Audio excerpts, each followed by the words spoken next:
ஓம் சாந்தி 20/1/2026. இனிமையான குழந்தைகளே, எல்லையற்ற தந்தையை நினைவு செய்ய வேண்டும். இது மறைமுகமான விஷயமாகும். நினைவின் மூலம் நினைவு கிடைக்கிறது. யார் நினைவு செய்வது இல்லையோ அவர்களை பாபா எப்படி நினைவு செய்வார்? கேள்வி. சங்கம யுகத்தில் குழந்தைகளாகிய நீங்கள் எந்த படிப்பை படிக்கின்றீர்கள்? அது முழு கல்பத்திலும் படிப்பிக்கப்படுவது இல்லை. பதில். வாழ்ந்து கொண்டே ஷரீரத்திலிருந்து விடுபடுவது, அதாவது இறப்பதற்கான படிப்பை இப்பொழுது படிக்கின்றீர்கள். ஏனென்றால் நீங்கள் கர்ம பந்தனங்களிலிருந்து விடுபட்டவராக ஆக வேண்டும். மற்றபடி எதுவரை ஷரீரத்தில் இருக்கிறீர்களோ அதுவரை கர்மம் செய்யத்தான் வேண்டும். ஷரீரம் இல்லை என்றால்தான் மனம் கூட செயல்படாமல் இருக்கும். ஆகையால் மனதை வென்றவர்கள் உலகை வென்றவர்கள் அல்ல, ஆனால் மாயையை வென்றவர்கள்தான் உலகை வென்றவர்கள் ஆவார்கள். ஓம் சாந்தி.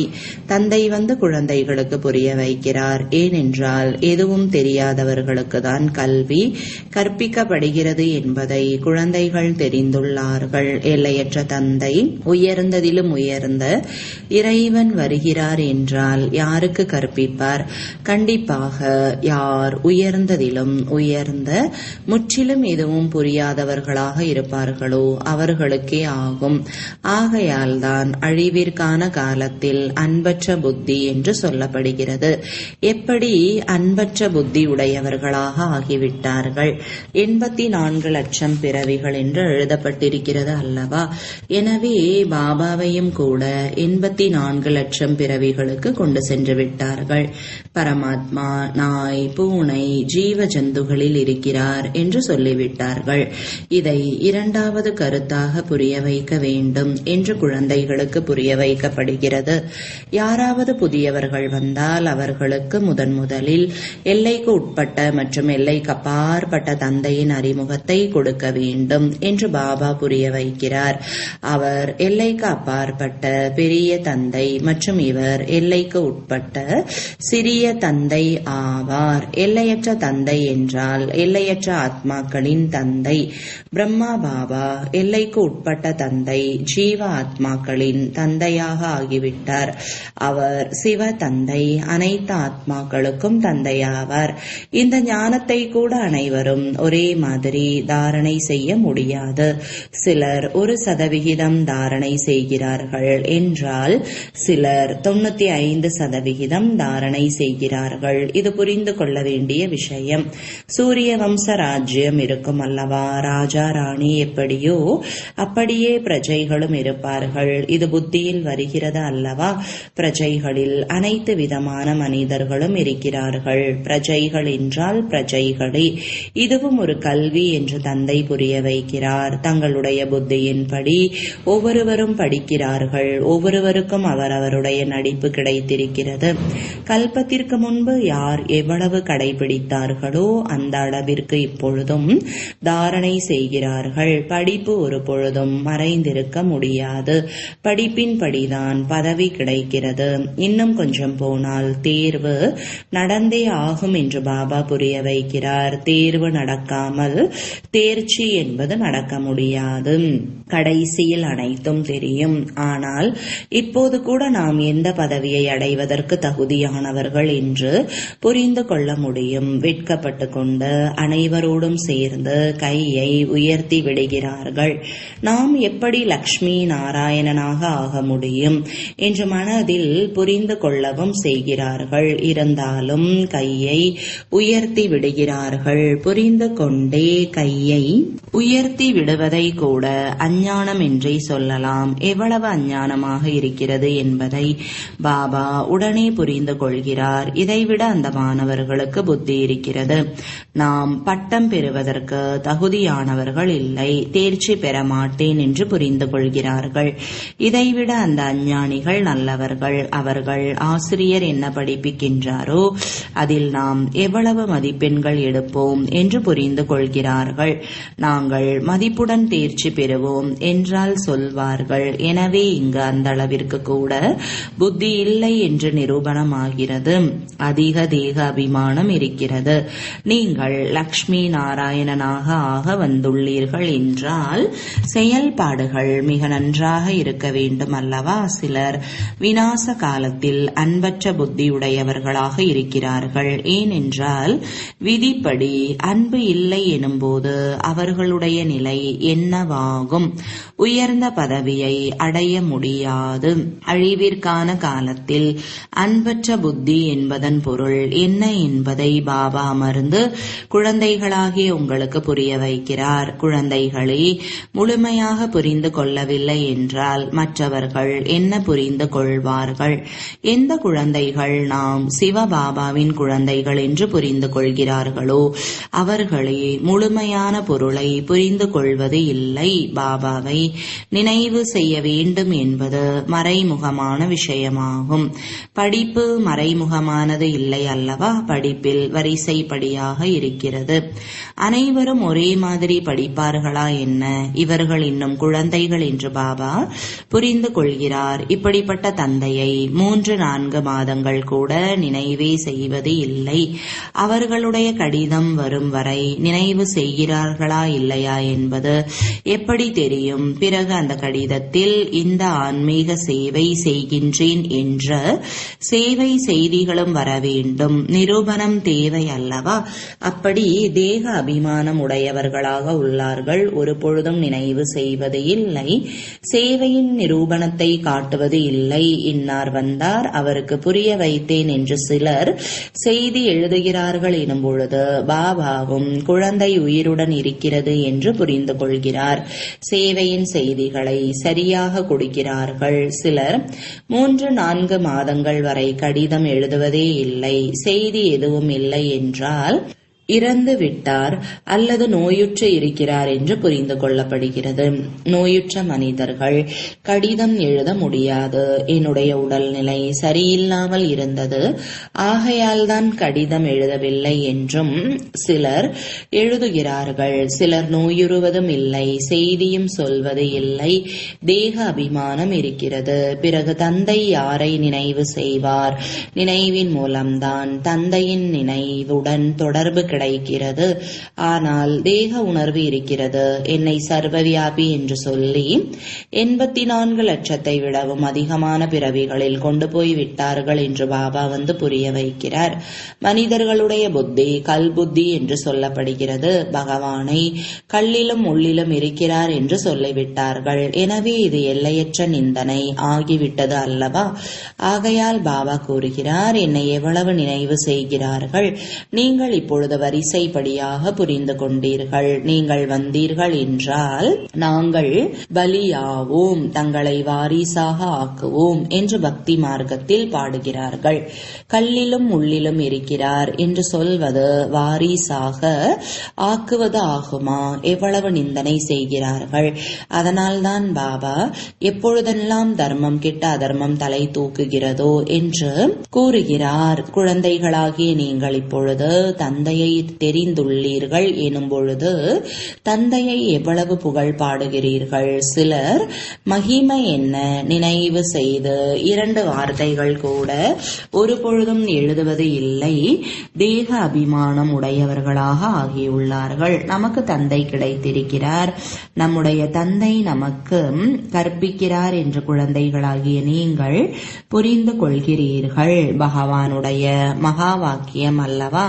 நான் உங்களுக்கு ராஜயோகத்தை கற்றுக் கொடுக்கிறேன். உலக ராஜ்யம் எப்படி கிடைக்கும் என்று உங்களுக்கு ராஜயோகத்தை கற்றுக் கொடுக்கிறேன். நாம் உலக ராஜ்யத்தை பெறுவதற்காக எல்லையற்ற தந்தையிடம் கல்வி கற்கிறோம் என்ற போதை இருந்தது என்றால் மகிழ்ச்சி வந்துவிடும். கீதையும் படிக்கிறார்கள், ஆனால் சாதாரண புத்தகத்தை படிப்பதை போல படிக்கிறார்கள்.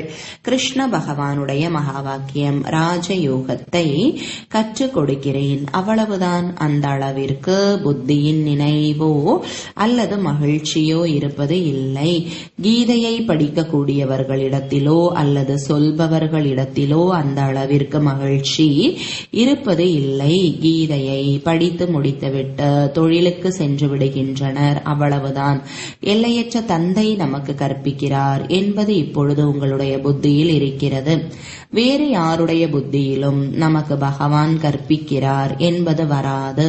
எனவே முதலில் யாராவது வந்தார்கள் என்றால் அவர்களுக்கு 2 தந்தையின் தத்துவத்தை புரிய வைக்க வேண்டும்.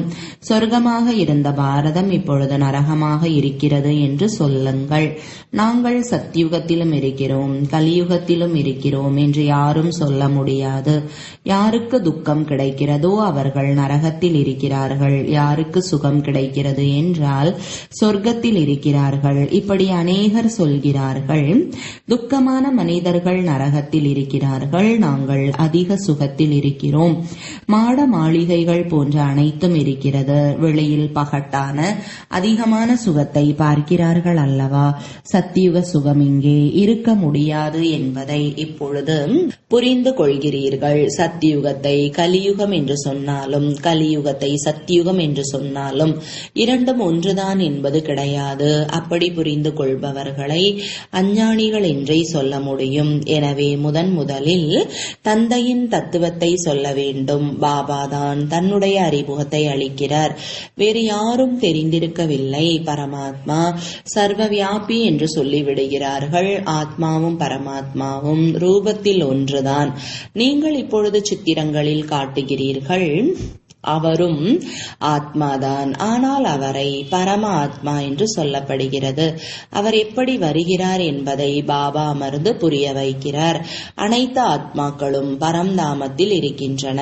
இந்த விஷயங்களை வெளியில் உள்ளவர்கள் யாரும் புரிந்து கொள்ள முடியாது. மொழி கூட மிகவும் சகஜமானது ஆகும்.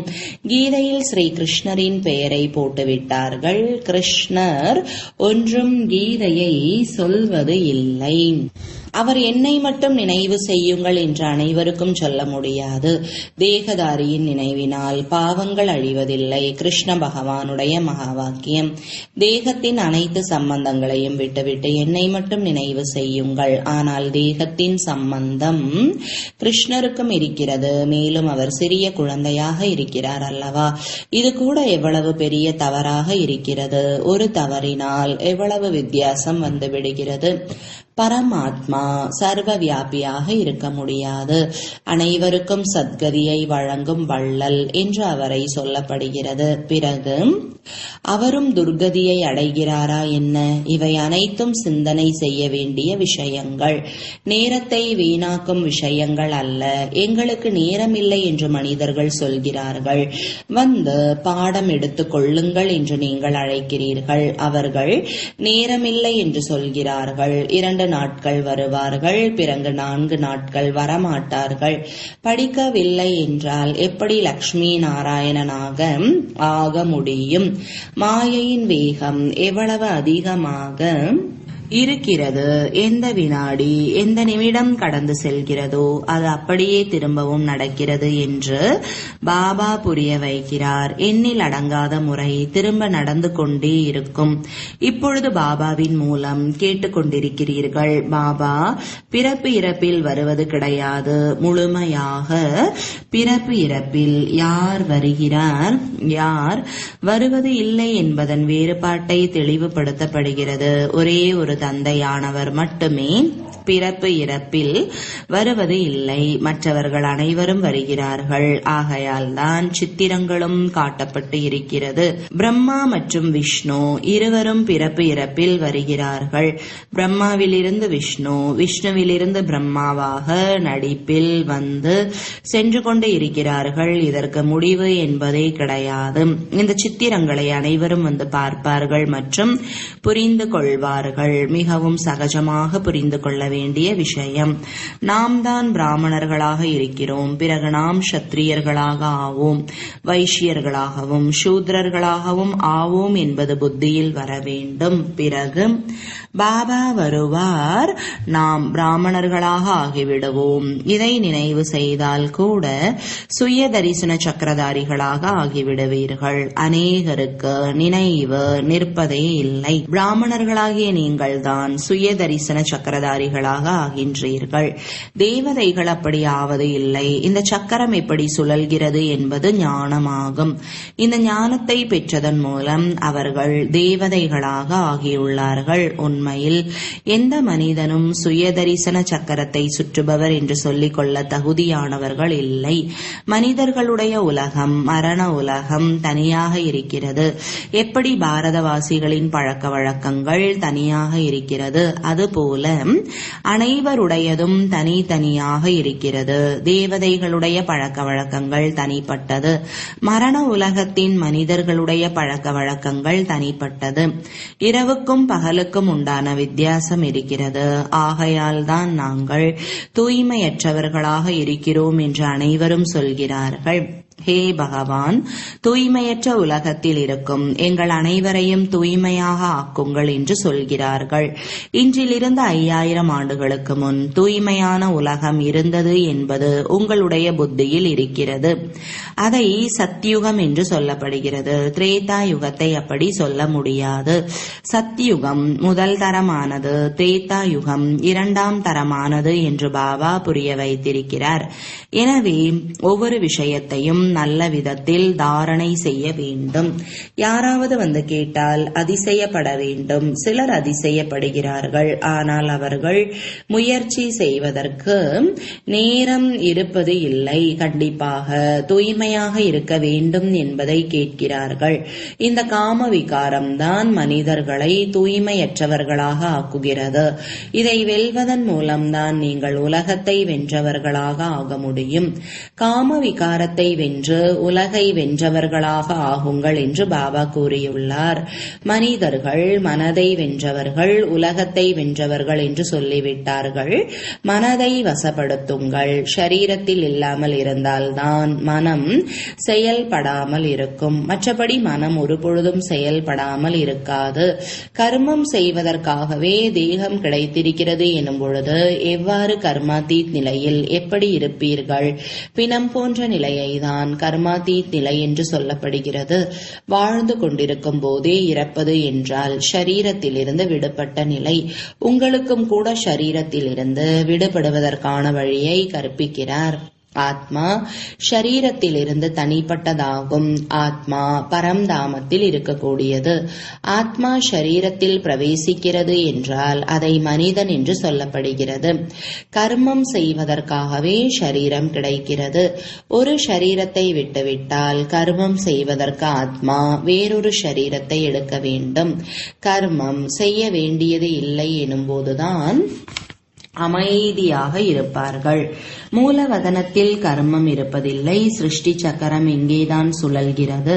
பாபாவையும் சிருஷ்டி சக்கரத்தையும் தெரிந்து கொள்ள வேண்டும். இதைதான் ஞானம் என்று சொல்லப்படுகிறது. இந்த கண்கள் எதுவரை தூய்மையற்றதாக குற்றமுடையதாக இருக்கிறதோ அதுவரை இந்த கண்களின் மூலம் தூய்மையான பொருட்கள் தெரிய முடியாது. இந்த கண்கள் எதுவரை தூய்மையற்றதாக குற்றமுடையதாக இருக்கிறதோ அதுவரை இந்த கண்களின் மூலம் தூய்மையான பொருட்கள் தெரியாது. ஆகையால் ஞானத்தின் 3வது கண் வேண்டும்.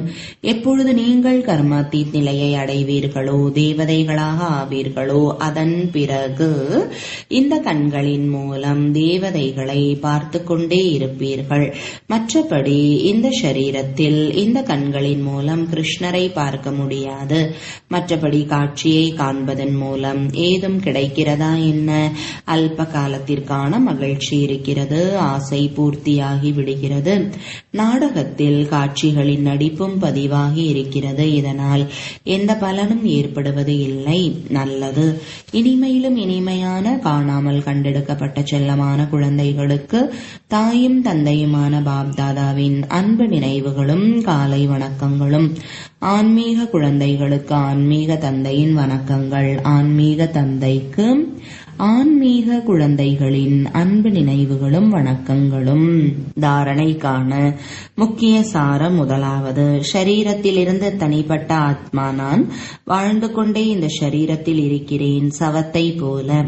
இந்த நிலையின் பயிற்சியின் மூலம் கர்மாதீத் நிலையை உருவாக்க வேண்டும். இரண்டாவது, சேவையின் நிரூபணத்தை அளிக்க வேண்டும். தேக உணர்வை விட்டுவிட்டு தங்களுடைய உண்மையிலும் உண்மையான செய்தியை கொடுக்க வேண்டும். மதிப்புடன் தேர்ச்சி பெறுவதற்கு முயற்சி செய்ய வேண்டும். வரதானம், தனது அமைதி சொரூபத்தின் மனநிலை மூலமாக அமைதியின் கிரணங்களை பரப்பக்கூடிய மாஸ்டர் அமைதி கடல் ஆகுக.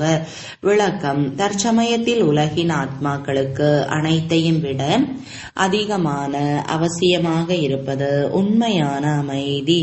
தினம்தோறும் அசாந்திக்கான பல காரணங்கள் அதிகரிக்கும், மேலும் அதிகரிக்கும். ஒருவேளை சுயம் அமைதியாக இல்லை என்றால் மற்றவர்களின் அமைதியற்ற வாயுமண்டலம் சூழ்நிலை அமைதியான மனநிலையில் அமரவிடாது. அமைதியற்ற தன்மையின் அழுத்தம் அனுபவம் அதிகரிக்கும். அப்படிப்பட்ட சமயத்தில் மாஸ்டர் அமைதி கடலான குழந்தைகள் அமைதியற்ற எண்ணங்களை உள்ளடக்கி விசேஷமாக அமைதியின் அதிர்வலைகளை பரப்புங்கள். ஸ்லோகன், பாபாவின் அனைத்து குணங்களை அனுபவம் செய்வதற்காக எப்பொழுதும் ஞான சூரியனுக்கு நெருக்கத்தில் இருங்கள். அவ்யக்த சமிஞ்சை, இந்த அவ்யக்த மாதத்தில் பந்தனத்தில் இருந்து விடுபட்டு ஜீவன் முக்த நிலையின் அனுபவம் செய்யுங்கள். இப்பொழுது நேரத்தின் சேமிப்பு, எண்ணங்களின் சேமிப்பு, சக்திகளின் சேமிப்பு, திட்டத்தை உருவாக்கி புள்ளி சொரூபத்தின் அனுபவத்தை செய்யுங்கள். எந்த அளவு புள்ளி சொரூபத்தின் நிலை இருக்கிறதோ அந்த அளவிற்கு தீய ஆத்மாக்கள், தீய சம்ஸ்காரத்தின் வலிமை உங்கள் மீது போர் புரியாது. நீங்கள் அதிலிருந்து விடுபட்டு இருப்பீர்கள். மேலும் உங்களுடைய சக்தி ஸ்வரூபம் அவர்களுக்கும் கூட முக்தியை கொடுக்கும். ஓம் சாந்தி.